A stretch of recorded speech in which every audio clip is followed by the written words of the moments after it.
Hi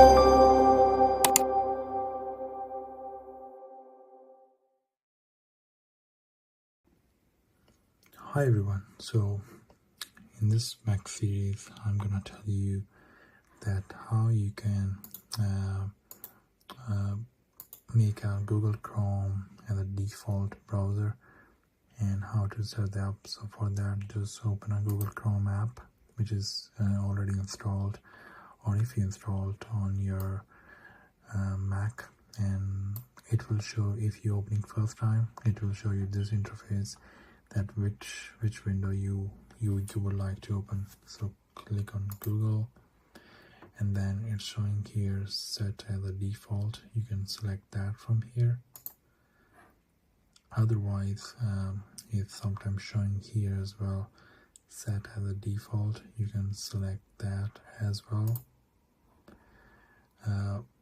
Do you want to change your default browser to Chrome and keep using Safari? You can select use Chrome.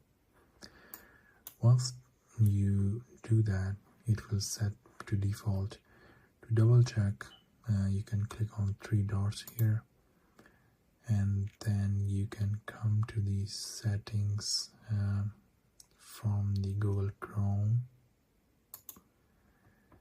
and then it will show you here